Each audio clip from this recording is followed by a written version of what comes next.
Welcome after the break. We will now start the last block of our conference focused on cooperation in the numerous areas from labor migration to reintegration.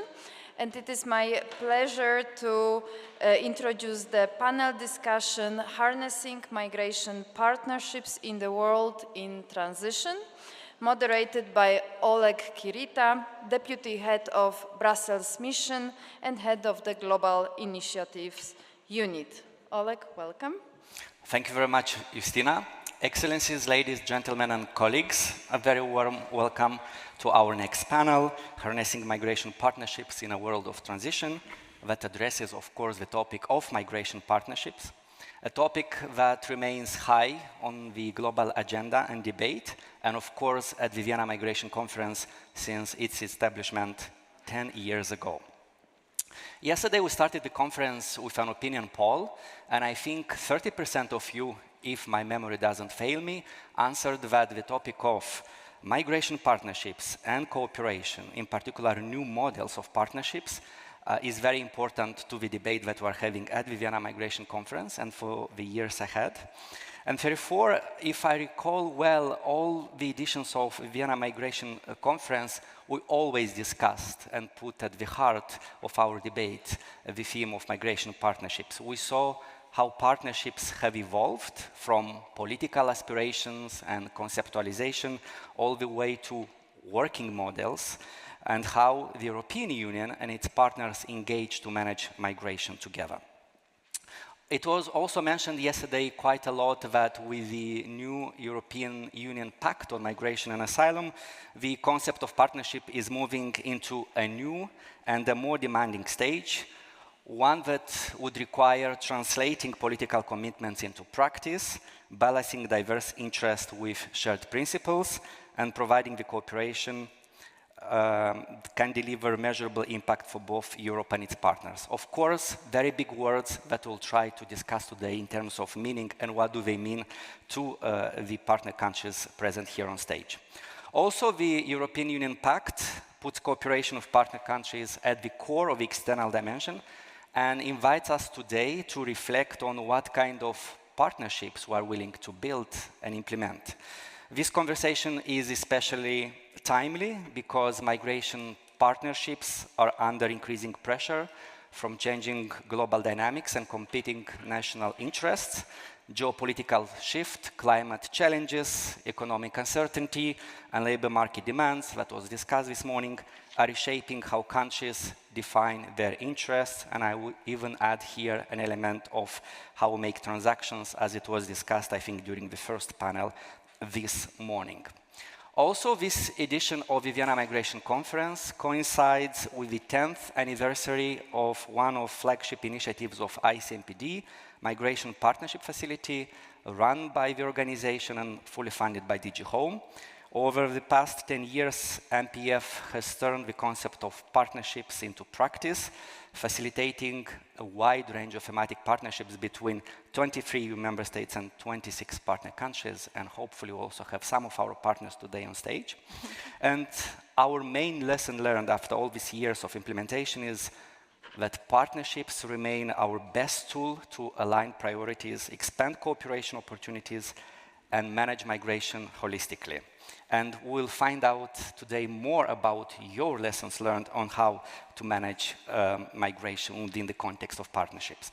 Therefore, we're very, very delighted to have 3 states with us represented: Spain, Mauritania, and Moldova, countries that embody different perspectives and migration realities, but also countries that have been engaged in migration partnerships at the EU and bilateral levels. This session will therefore explore how the concept of migration partnership has evolved over all these years in Spain, Mauritania, and Moldova, and how these frameworks respond to their respective national priorities, aspirations, and agendas. We'll also reflect on the impact and outcome of these partnerships. Without any further ado, it's my great pleasure right now to introduce our distinguished panel of speakers, who will bring a wealth of expertise, practices, experiences, and insights to today's discussion. We'll start with Ms. Ainara Dorremochea Fernández, sorry if I mispronounce your name, who is the Deputy Director General Legal Affairs at the State Secretariat for Migration, Ministry of Inclusion, Social Security and Migration in Spain. The name of the next speaker I will pronounce extremely correctly, so I'm not afraid of that. Tatiana Ciumas, who is the head of Department for International Relations and Project Management and the General Inspectorate for Migration within the Ministry of Interior of the Republic of Moldova. And last but not least, Mr. Mohamed Lamin Tayeb, who is a special advisor in the Minister's Cabinet, Minister of Interior, Promotion of Decentralization and Local Development, the Islamic Republic of Mauritania. So let's begin, and I will kindly remind you a little bit the rules of the panel. We'll have a conversation for about 40 minutes, I guess, and then we'll open the floor to you for questions, remarks, or insights into how you see the implementation and the impact of migration partnerships for migration governance. Ainara, I will start with you. Spain is a very active and dynamic member state when it comes to implementing migration partnerships, be it bilaterally, and I think I'm very happy also to see that Mauritania is next to you because you are very active in Mauritania, but also at the European Union level. And I think for the first question, I'm very curious to better understand how the concept of migration partnership has evolved over the years in Spain, and how the country, how Spain basically approaches the migration partnerships, and how do you align your national priorities with the EU ones? Okay. So first of all, I would like to thank you very much for inviting me to this conference, and also to put on the table this issue, because it's really important. When we are speaking about migration, we are speaking also about cooperation with our country, about labor migration, about different things. So we have to see the migration is not a problem, it's also a big opportunity. So we need to find this balance between reducing the irregular flows, the trafficking, migration, the return, but also we need to have regular pathways. It's really important. And why this regular pathway is important? For us, it's important for different reasons. One, we need to respond to the challenges of demographic. The aging in Spain, I think in all Europe, is increasing. Also, we need to attend to the needs of the labor market, not only because of the aging, also because it's increasing a different or a new kind of jobs. So we need to respond for that needs of the labor, and we need not only high qualified professionals, we need also medium and low qualifications. So this is something that we have to take account. And we need also to offer a legal pathways to another kind of ways to come. So this is what we need to work, and when we have this kind of already legal pathways, we need to improve it. It's not only we have one channel and then, no, we have to find different ways to improve how these channels are working. For these kind of pathways, what we need to have is to take account different elements. We need to have a legal framework that is adequate. So this is maybe seems very easy, but it's not. We make a big reform the last year. We have a legislation for 2011, and the situation in Spain changed a lot in the last 15 years. We have to improve it, and finally we make a new legislation. The objective of that was to improve the reintegration, the family regroupation, also to facilitate the access to the labor market, etc. Something that we have to also to take account when we speak about labor migration is the company. We need the company, and we need them from the beginning when we are going to start some project. We have to sit down with them, we need to listen to them, what they need, and to try to define the policies together with them.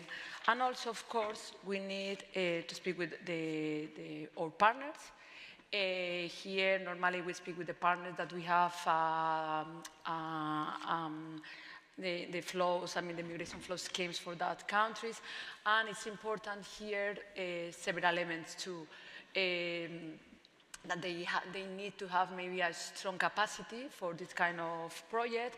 We need to listen them what they need, what are their worries, and we need to have only one interlocutor. This is something that is important. We need to speak only with one interlocutor, and there they can have this internal consultation in the same that we have.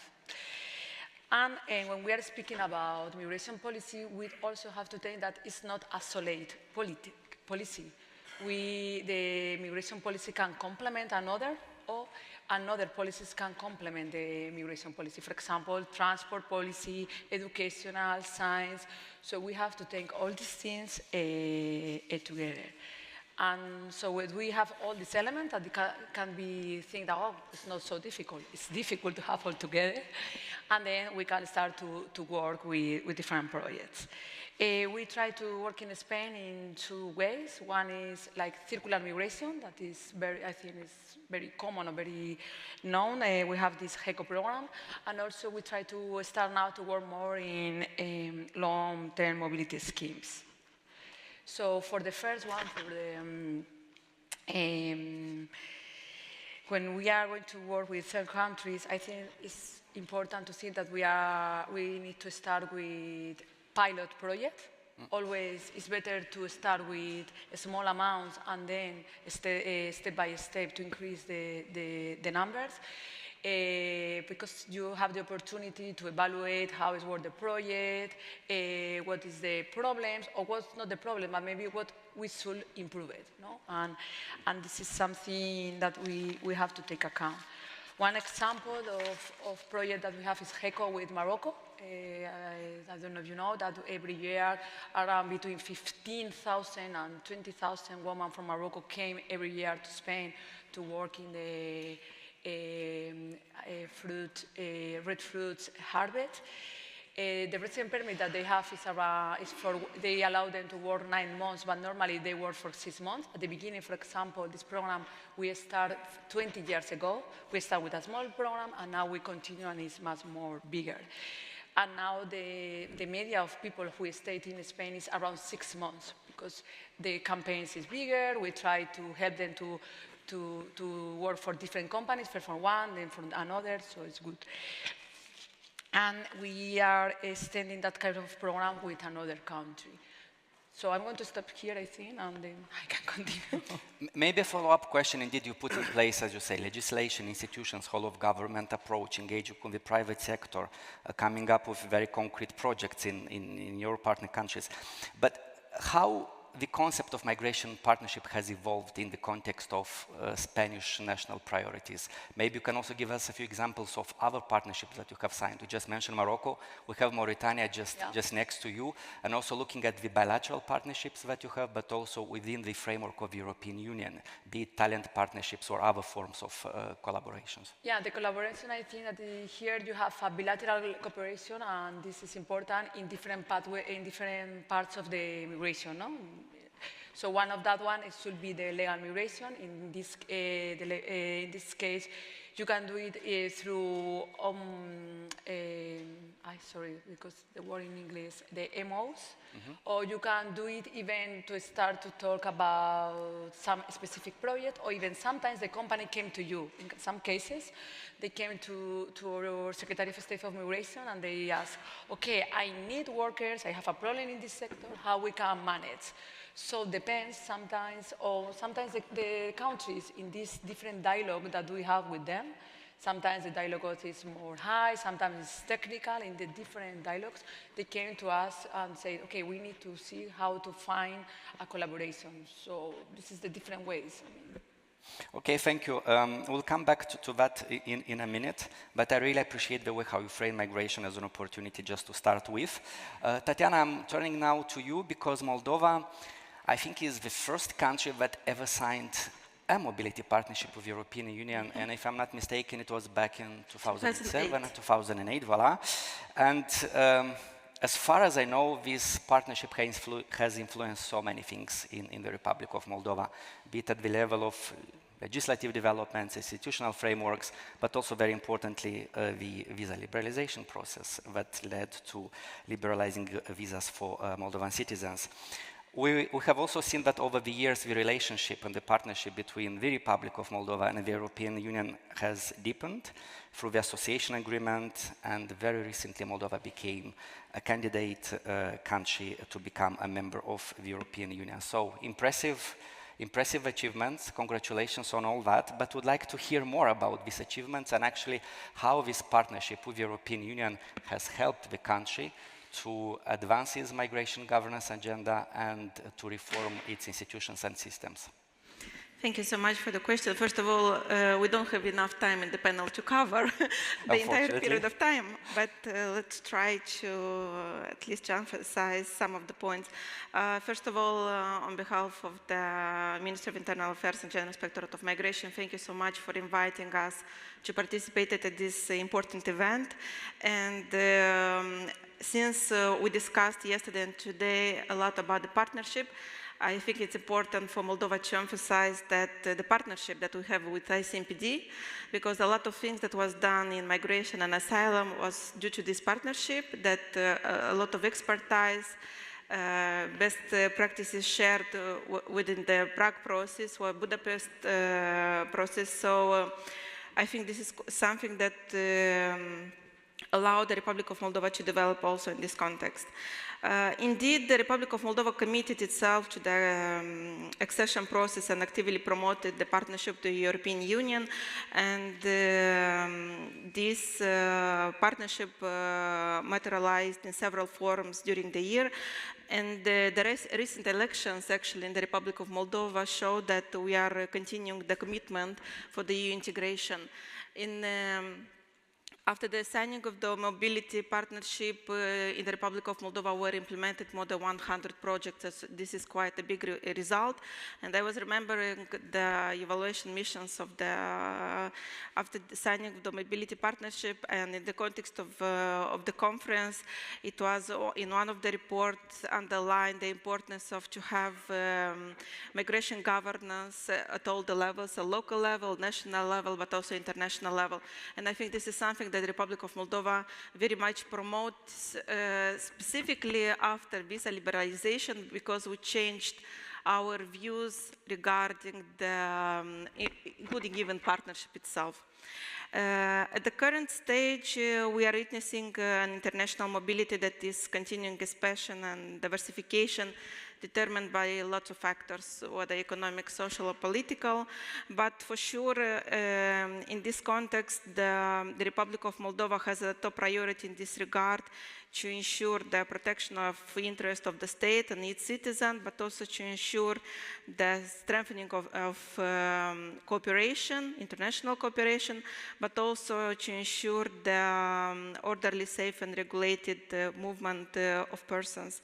And this is also emphasized in the new migration and asylum program, which recently was approved by the government for the periods of time 2026-2030.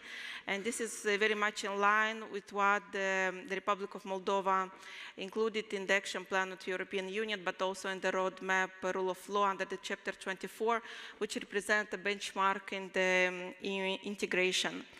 In going back in time after 2008 and remembering what the greatest achievements in this regard, and which closed us and as a candidate country for the Republic of Moldova, I would like to emphasize that since 2008, the Republic of Moldova initiated the process of transposition of the legal framework on asylum and migration.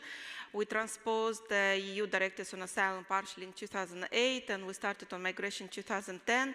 That's why when we did the screening process with the Commission last year in September, it was easier for us to assess the level of transposition of the EU acquis. And it was easier for us to see what are the remaining articles for the Republic of Moldova to be transposed. And also for us, it was easier to understand the provision of the new pact. It was this process of learning, it was very easy way of conducted.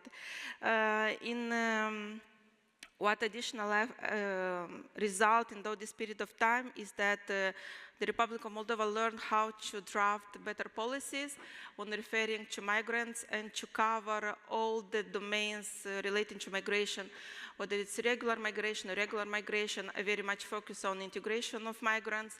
And this actually, as a big result in that context, was that the government this year approved the program on phased integration of migrants and displaced persons. And it's a great achievement because we succeeded to put at the same table representatives of central authorities, of the local authorities, NGOs, international organizations, implementing partners, and altogether was decided about the content of the program, but also the implementing plan for the period 2025-2027.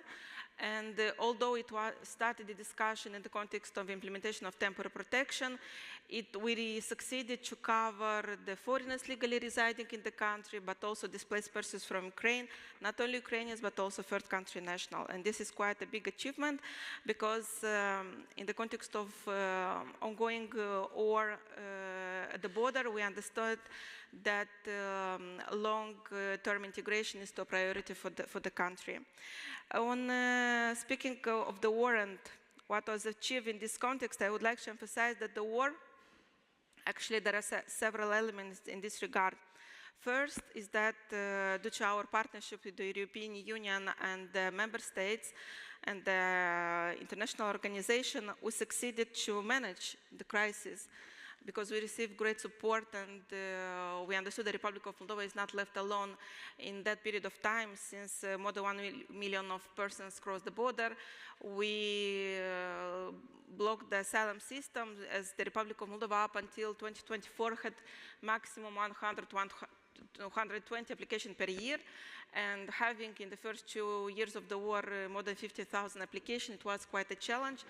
And that's why this support, that in order to manage this crisis, it's something that should be underlined.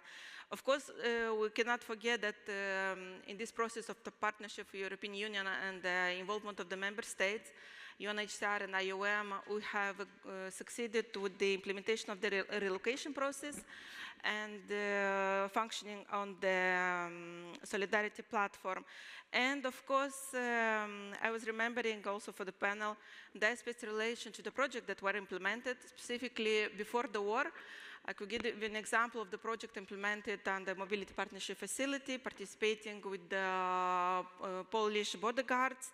It was focused on strengthening the capacity of the Republic of Moldova in the migration area, and one of the components of the project was aspects relating to the cultural orientation and how to work with migrants from different countries of origin, and we requested specific countries that the Republic of Moldova never had, some countries from Africa, some countries from Maghreb, some countries from Asia. And the paradox was that the project, we conducted this activity before the war, and during the first days of the war, we started to receive specifically these countries, and our colleagues from migration and from the border guards that were trained in this project managed to provide corresponding assistance to these persons, because it's quite a delicate issue in the asylum process to ensure that you have the respect for cultural aspect of the beneficiaries. And this was something that was appreciated by our staff in this regard, the benefits of the project and sustainability. Also in what allowed the partnerships that during these years, it's about the strengthening the capacities of the General Inspectorate of Migration of the Republic of Moldova in managing the migration processes. And it's important that we had a lot of projects implemented and activities with the support of the member states, targeting specific topics, like remembering the project, SCOPE project, jointly implemented with ICMPD, which allowed us to develop the initial steps for the development of the information system on migration for the Republic of Moldova, and now as a follow-up we have the project financed by DG NIR with the setting of the new information system for the Republic of Moldova, which will allow to follow the discussion in the interoperability with EU systems for the Chapter 24 provisions.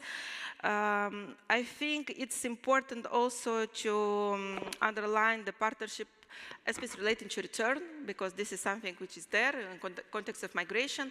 But in this period of time, we strengthened our cooperation with the member states and Frontex, and we understood actually the role of Frontex and diversification of activities. Now it's expected to be signed a new arrangement of the Ministry of Internal Affairs of Moldova and Frontex, which will allow to do not only operations which are now at present CRO or GRO, but also to ensure other activities. And it's important that these activities allow us to discuss with the member states, specifically like Germany and Belgium, and to better understand even the process of return itself, and to discuss with the member states about what activities additional can be done in the benefits of migrants present in this country.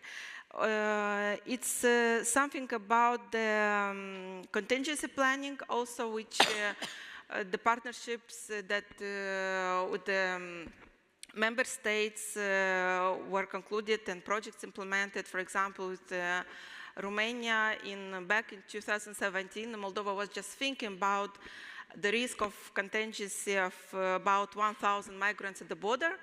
The reality was that in 2022, a big influx, but the plan that actually was drafted in 2017 succeeded and allowed the Republic of Moldova to manage the crisis from the first day of the war. And I think what something important in this, in the context of the panel, is that there is this holistic approach that the Republic of Moldova achieved that in 2025, well, and even in discussion with the Commission 2024, because we understood that migration is something that should be seen not at the level of the government, but also the involvement of the local authorities and other partners.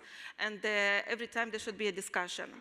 The Republic of Moldova learned these lessons in visa liberalization, actually, that you cannot, as a government, provide all the support and necessary activities to the migrants, because all the time there will be something additional that should be provided. And the migrants, as a human beings, regardless whether they request a resident permit, a form of protection, staying for a short period of time in the country, you should have the possibility to provide the, different activities and possibility to contact different actors and not only the state.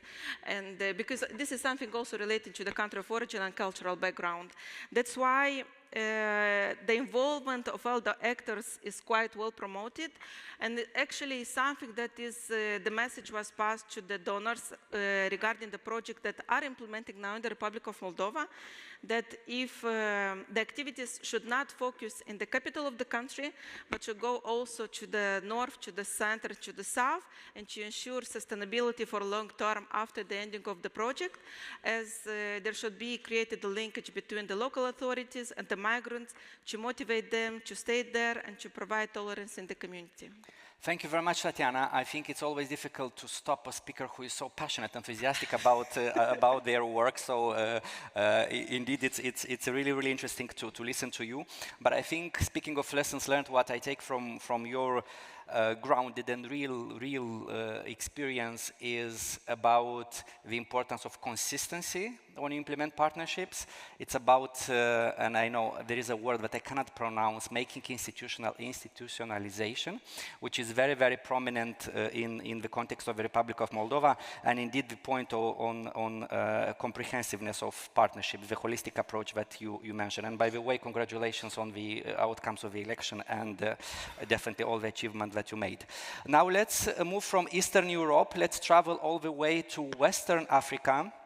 We will basically travel from Moldova, that is one of the oldest partners of the European Union when it comes to migration partnerships, to a country that signed a mobility migration partnership a few months ago in March 2024, if I'm not mistaken. So the Islamic Republic of Mauritania. Lamine, so I just mentioned that the joint declaration of the migration partnership was signed a couple of months ago. There is already a wealth of activities implemented under the current migration partnership between Mauritania and the European Union. But maybe you can share with the audience what is the approach of your country, of your institution vis-à-vis the implementation of this relatively new partnership, and how does it align with your national priorities, but also a little bit of the regional context, because I think Mauritania has something to say in this respect. So thank you very much for being with us, and the floor is yours. Thank you so much. It's better for you to travel from Spain to Mauritania. You see? Without visa. Yeah. Thank you so much. First, I would like to thank you for this invitation, for this opportunity to share with you perspective of my country as an active partner in international cooperation on migration management. My words will be in two main parts. First one, I will name it from theory to practice, a Mauritanian approach to partnership. And second one will be our future vision, a partnership with tangible results. From theory to practice, the Mauritanian approach partnership framework with Mauritania and European Union as an example. Mauritanian approaches migration as a comprehensive human phenomenon, not merely a security challenge.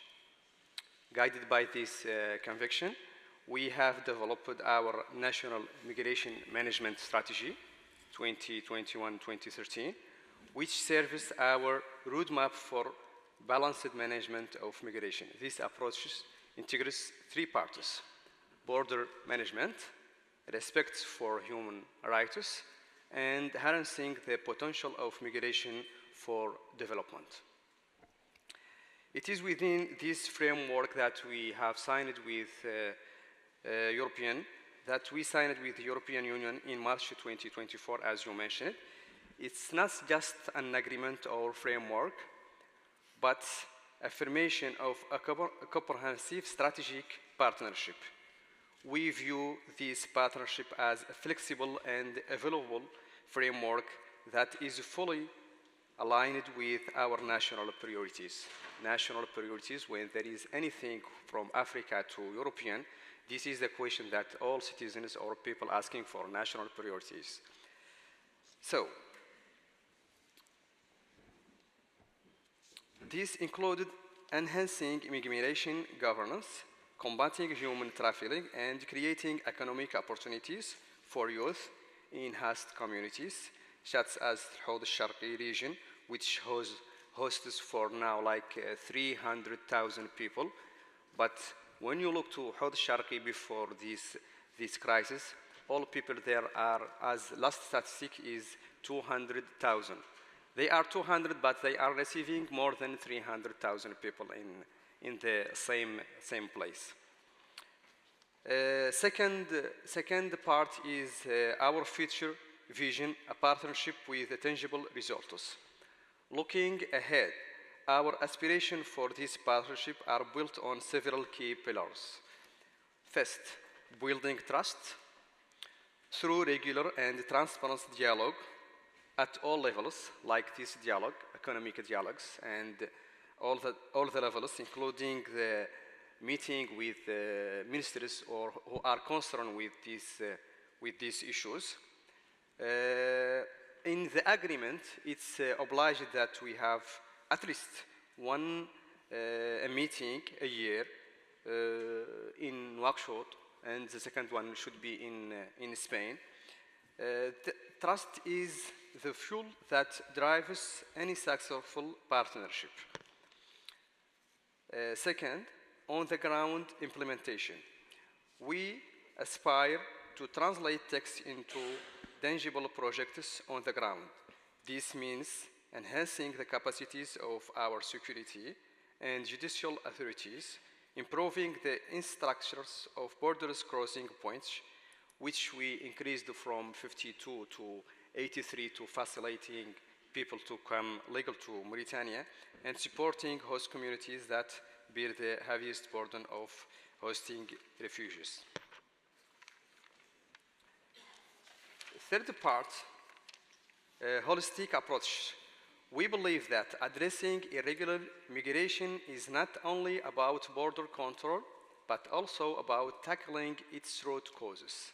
Therefore, we consider the partnership pillars related to youth employment, vocational training, and local economic development to be as crucial as those related to security and reintegration. And this is the example of Mauritania and Spain is very good and delighted example. We have with them the agreement concerning fish, another agreement concerning security, another agreement concerning employment for people, agriculture. So now we have already signed an agreement that Spain will take more than 15 persons to work in circular migration in Spain.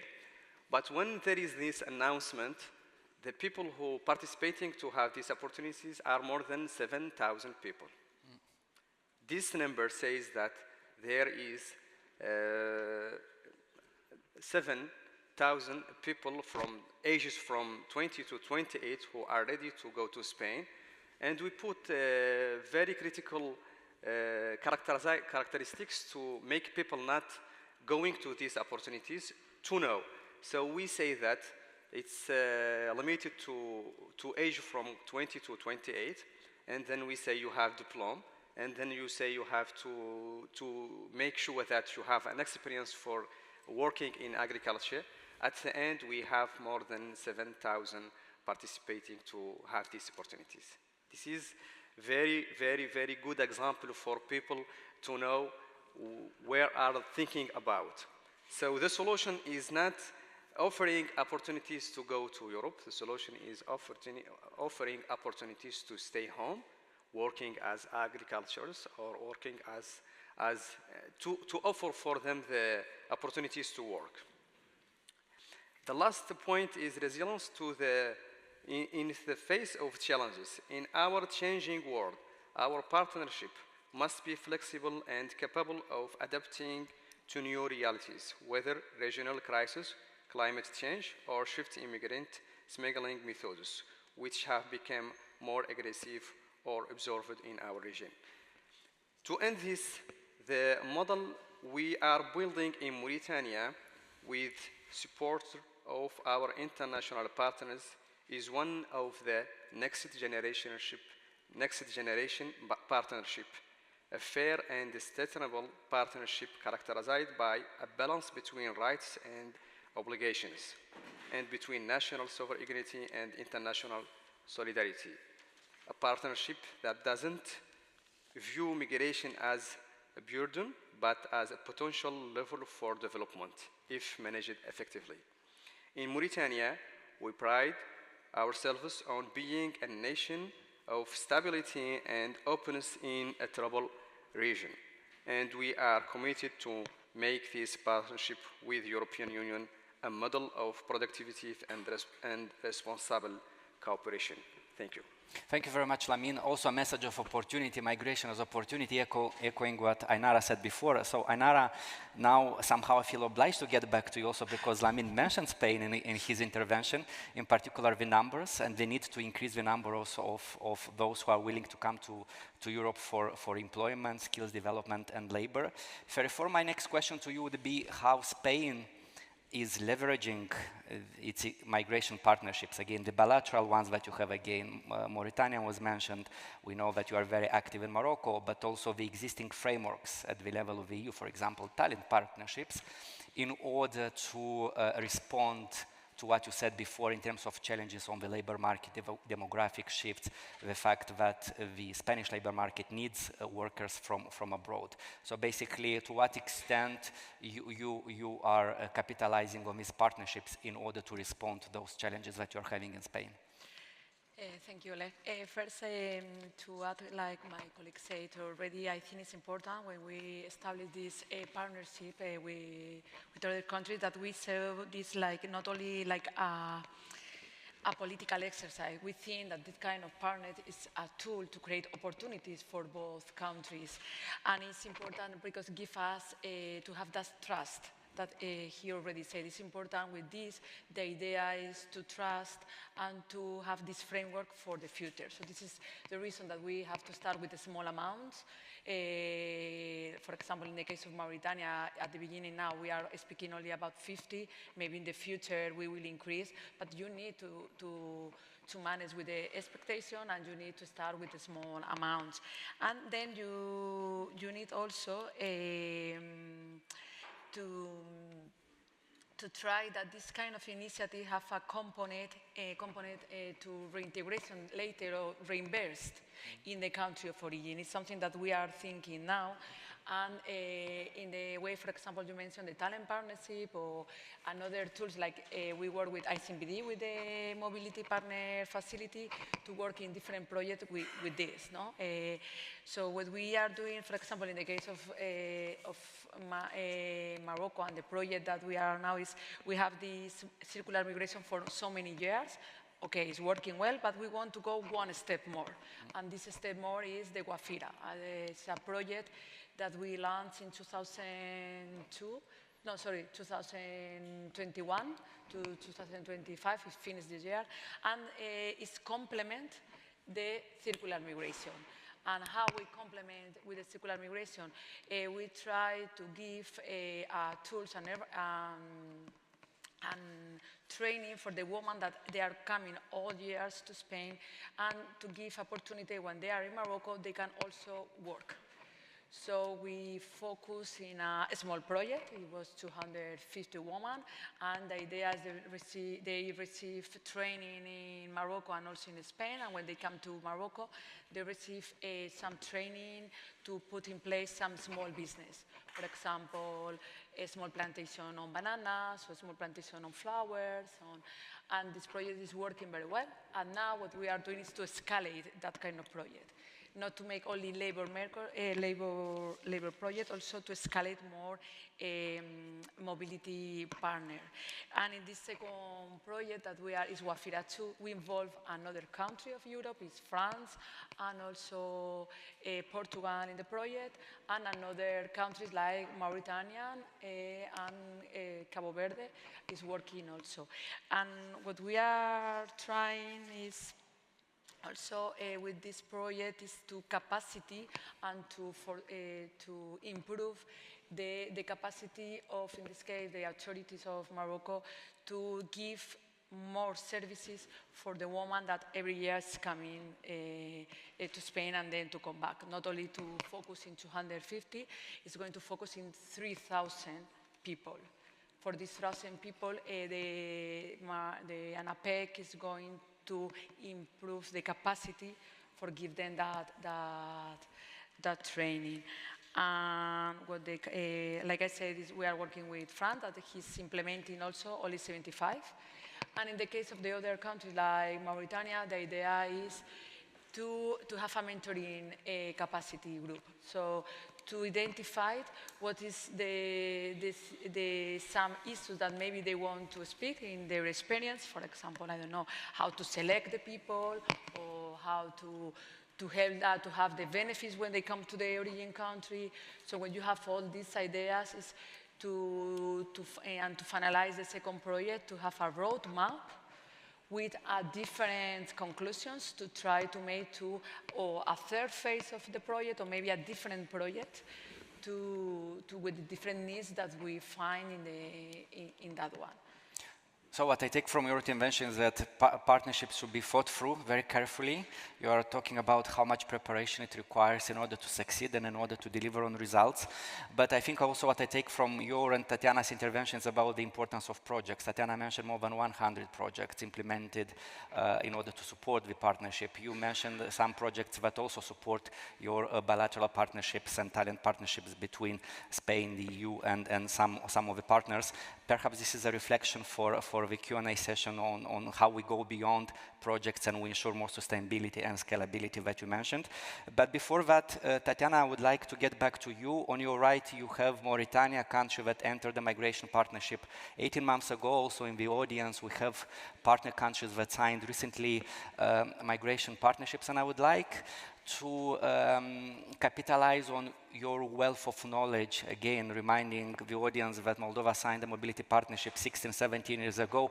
What would be your 2, 3 takeaways or lessons learned that you would like to share with your peers from other ministries of interior or other entities in the partner countries in relation to how to bring these partnerships to full fruition? Thank you. Good question. And it's interesting that we can divide a little bit the approach to it, because we in 2025 actually examined at one point how the process, what is a priority in migration in Moldova from the implementation part, because as it was mentioned yesterday, it's one thing that you have the policies, but what about the implementation? And in Moldova, the biggest crisis 2022, 2023, and now the situation a little bit is changing. So what are the priorities at the moment? And we are seeing that in the process of migration and asylum, it is about the priority of protection and about access to services, and in all this process to ensure that the human rights standards are respected. In the context of increasing the number of migrants in the country, you must ensure that people that have the documents and they have the legal status, and having the legal status, this will allow them to benefit from the rights. But as a state, you must provide something, an instrument that will include all the rights that they could benefit. In this case, the phased integration program that I mentioned was a result. It's about, now in 2025, it's about to ensure the safety as an ongoing war, but also implementation of innovative solutions. It was today in the morning discussed about AI, and what's important, it's about visibility, because we have quite a big speed in drafting different policies, modifying the legal framework, a lot of changes, but we have to ensure that these messages go directly to the audience, to the migrants, but also to the communities, that everybody is aware of what's happening. And having in mind all these aspects that are quite important for in the context of managing migration and asylum, as lesson learned from everything that was done so far, we see at the moment that something changed, that we now know better how to set the priorities and how to to identify our necessities and to put indicators. This is quite important, and actually we acknowledge this, that when drafting the roadmap under Chapter 24, we understood that actually we do now differently that 10 years ago, and so this is quite a great achievement for us. And it's important that we learned in migration is quite a big area, and even if you draft a policy document and you'll put everything there, well, not so sure that everything will be implemented in time. That's why it's better to underline some specific areas, top priority, and to the prioritization in time of this. For example, we identify the priorities area which are top. For example, access to medical assistance, personal special needs, and the roadmap rule of law, and that's why this is something that Moldova will work for the next period of time. What additional lesson learned, it's about building proactive dialogue with partners and multilateral and diverse cooperation and participation in the project. It's interesting that it was in time changed the approach in this regard. So if at the beginning we are talking about the participation of the Moldova and a certain member state of international organization, the projects that now are being implemented are a little bit totally different approach. I'll give just some example. For example, the project implemented at the Council of Europe, when we have participation of the government institution, but the Ombudsman office, but also academia. And when you have this kind of approach, it is easier in the context of the implementation of the policies. I mentioned yesterday the twinning project, which is now financed by the European Commission on the participation of 3 member states, Romania, Sweden, and Greece. And it's the possibility to have different approaches, understanding of migration process, and the Republic of Moldova never did a copy-paste and replication. We'll identify something that is suitable for our country context, and that's why this is quite relevant having these 3 member states on board.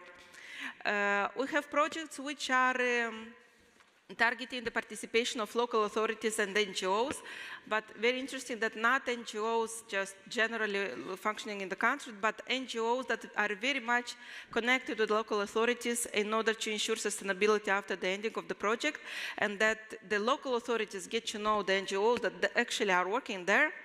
And a very good, interesting project that was launched with the participation of ICMPD and People in Need and the Prague municipality. This is something new, that we have a local authorities from a member state participating in the project and strengthening the capacity of our local authorities. So this is quite a novelty for in our migration. What is the lesson learned also? It's about get best usage of artificial intelligence, because we have to admit that it's in the 21st century, everything is moving so fast. So it's great to have, to provide a lot of improved services for the population, but also diversification of services that we provide, but at the same time, you are obliged to ensure the cybersecurity and data protection, which is a must when you are looking with the migrants, regardless of the form of their staying. And in this regard, we are now in very much activity in order to assess the information system, interoperability of EU information system, and jointly with the Estonian colleagues, we succeeded to do the assessment of digital maturity of the Republic of Moldova and ensure how to proceed for the future. Tatiana, I'm afraid you went beyond 2 free lessons learned. Thank you very much. I have already counted 5, and I'm looking now at Lamin, just to understand if you echo these lessons learned and if they will be of help to you to further implement the migration partnership. But I would like to quote you. You said that this partnership with the EU is not just an agreement, it's a strategic agreement. So my next question would be, how can you make the most out of this strategic agreement in the years to come, and what are your expectations from this agreement? Okay, thank you so much for this question. Actually, it's not, in fact, it's not a framework, it's not an agreement, it's a strategy that we in common should take care of, because maybe the European are facing the economic troubles when those people come to Europe, but we, in our homeland, we face social problems, because when there is a young people leaving his mother or leaving his brothers without income, this is a problem. So it's not a European problem instead of not our problems. So the strategy should be built on dialogue. In fact, discussing the economic issues and also discussing the social issues, discussing the political issues. We are in a world where there are some people who still looking for a country, a homeland to be a country. We are not far from that problems, because these problems in a part of this world can be a problem in other place. We in Mauritania, in a region where there is a lot of problems, where there is, I don't want to mention the name of a country, but there is one of our neighbors where there is 3 countries in one country. With more than 10 million people. There is no safe, there is no school, there is nothing people are waiting for. So those 10 million people are probably our next problems. They will come to Mauritania as as a destination, not as just going to Europe. So this, if we can work together for solving these problems, creating opportunities for people, offering them education, offering for them health, we can just put a part of a solution. Like in Hod Sharqi, we have more than, as I mentioned before, we have more than 300,000 people come from Mali. Those 300 people, we have to establish for them schools, water source, internet, and education. A poor country like our country, Mauritania, cannot do this by itself. And also cannot just wait for Europeans to do this, because this is our problems, but it is the problem, international problems. We have to work together. We have to have the mentality of strategic views, not only to work for what we face a problem. We have to addressing root causes for these problems. We have to work on promoting legal migration. We have to strengthen also borders and to have the equipment for facilitating people to come.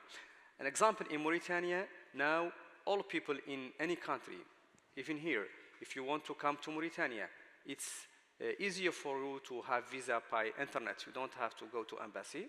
You don't have to go to Mauritania. You can have a visa electronic. This is just a way of helping people to stay in Mauritania in legal situations. For example, in 2023, we open for all people in Mauritania to have residence for free.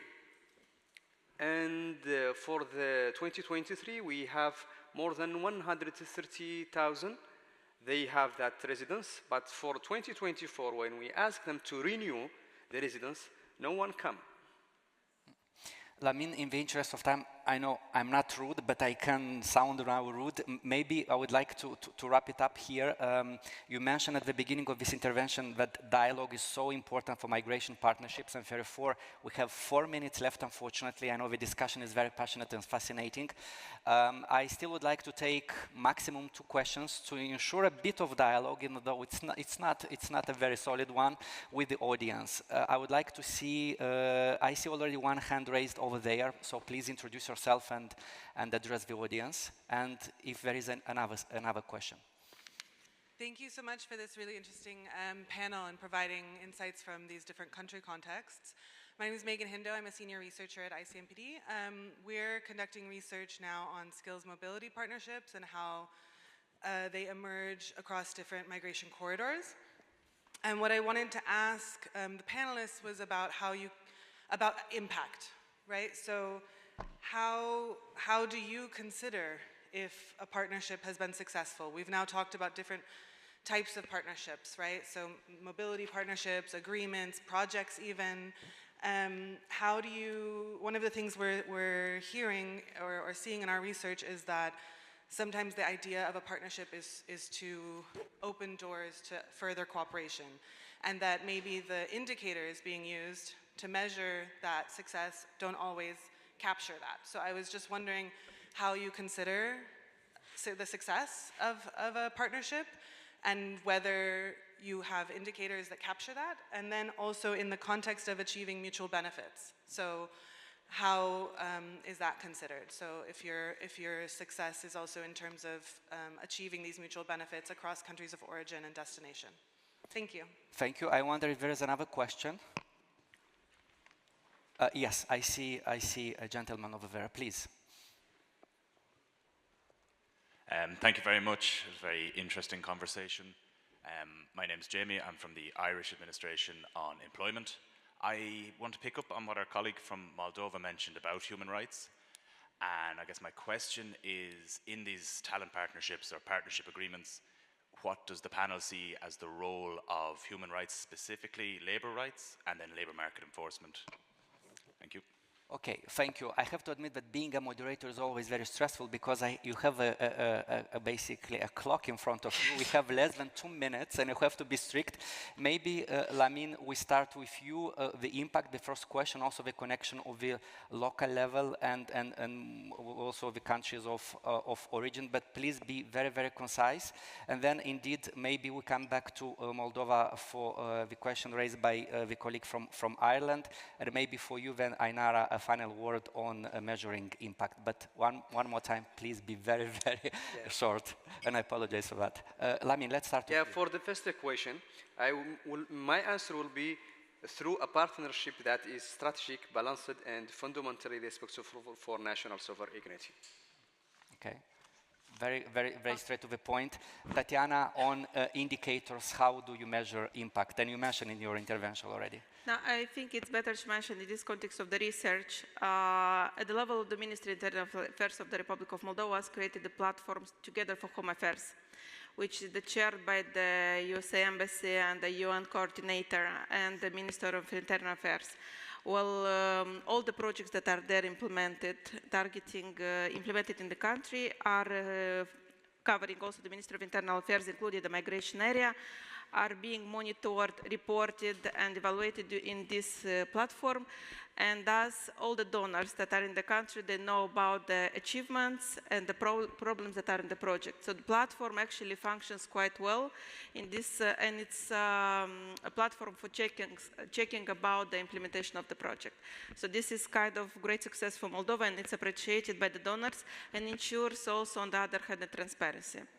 Regarding the employment and the human rights, a very good question, but just to mention that as a candidate country and all the process that the Republic of Moldova passed since signing the mobility partnership, visa liberalization, association agreement, human rights assessment, how the human rights are respected in the Republic of Moldova is top priority and is permanently done.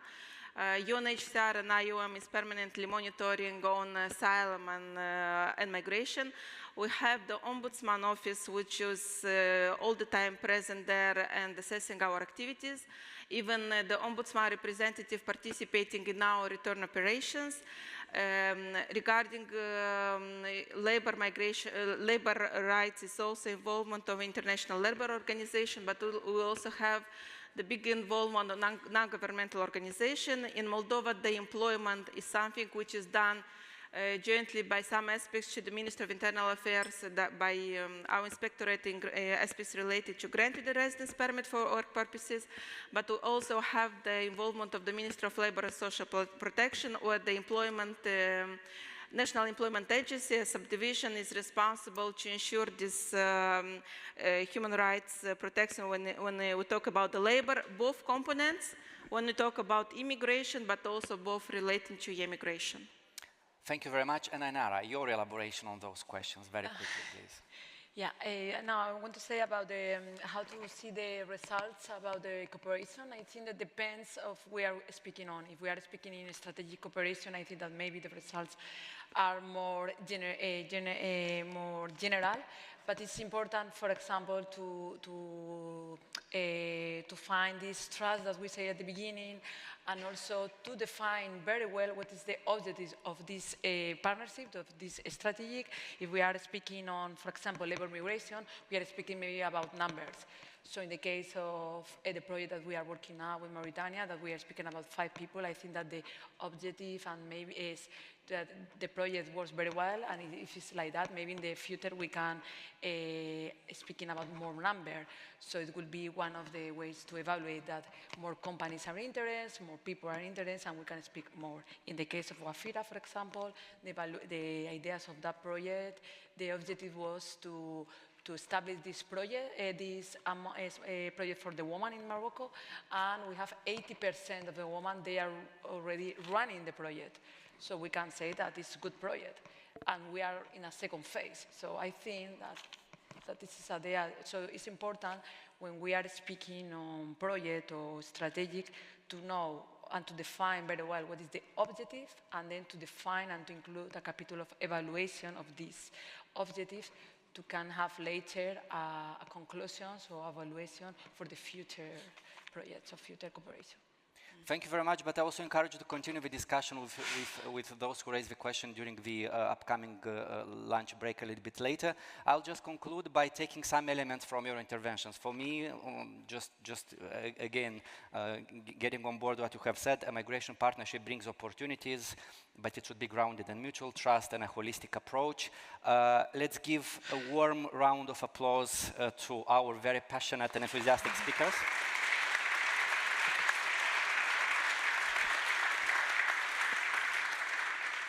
Please don't leave the room. We are moving immediately into the next session that will be chaired by my colleague Nicola. So please, let's leave the stage. Thank you.